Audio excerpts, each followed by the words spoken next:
கர்த்தருடைய பரிசுத்த நாமத்துக்கு மகிமை உண்டாவதாக. இந்த நாளிலே தேவன் நமக்கு கொடுக்கிற வார்த்தை செப்பனியா தீர்க்க தரிசன புஸ்தகம் 3வது அதிகாரத்திலே 20வது வசனத்தை தேவன் நமக்கு இந்த நாளிலே தருகிறார். பூமியில் உள்ள சகல ஜனங்களுக்குள்ளும் நான் உங்களை கீர்த்தியும் புகழ்ச்சியுமாக வைப்பேன் என்று ஆண்டவர் இந்த நாளிலே நமக்கு வார்த்தை தருகிறார்.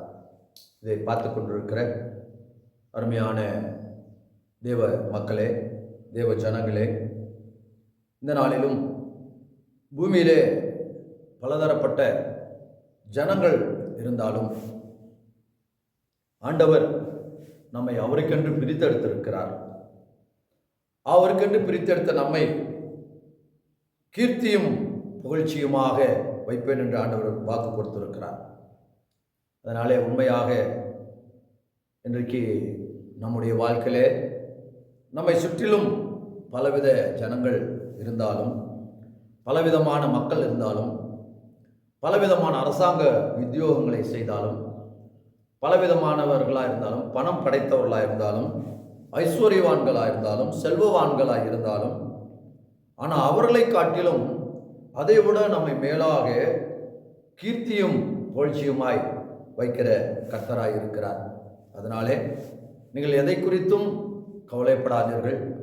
ஒருவேளை உங்கள் பகுதியில் இருக்கிற ஜனங்கள் நீங்கள் ஒன்றும் இல்லாமல் போக வேண்டும், நாங்கள் எல்லா இடத்திலும் மேன்மை அடைய வேண்டும் என்று சொல்லி பலதரமான காரியங்களை அவர்கள் செய்யலாம். உதாரணமாக பல பில்லி சூன்யங்களை செய்து நாங்கள் முன்னேற வேண்டும் என்று சொல்லி கூட அவர்கள் செயல்படலாம். ஆனாலும் நாம் தேவ ஜனமாய் இருக்கிறபடியினாலே, நாம் ஆராதிக்கிற கர்த்தர் உயிருள்ள தெய்வமாய் இருக்கிறபடியினாலே, நாம் இருக்கிற பகுதியிலே கர்த்தர் நம்மை எல்லா ஜனங்களுக்குள்ளும் கீர்த்தியும் புகழ்ச்சியுமாக வைத்து அவருடைய நாமத்தை உயர்த்துவார். நிச்சயமாகவே நீங்கள் எதை குறித்தும் கவலைப்படாமல் கர்த்தரை சார்ந்து கொள்ளுங்கள். கர்த்தர் உங்களை அந்த இருக்கிற பட்டணத்திலே கீர்த்தியும் புகழ்ச்சியுமாய் வைத்து ஆசீர்வதிப்பார். கர்த்தர் தாமே உங்களை ஆசீர்வதிப்பாராக. ஆமென்.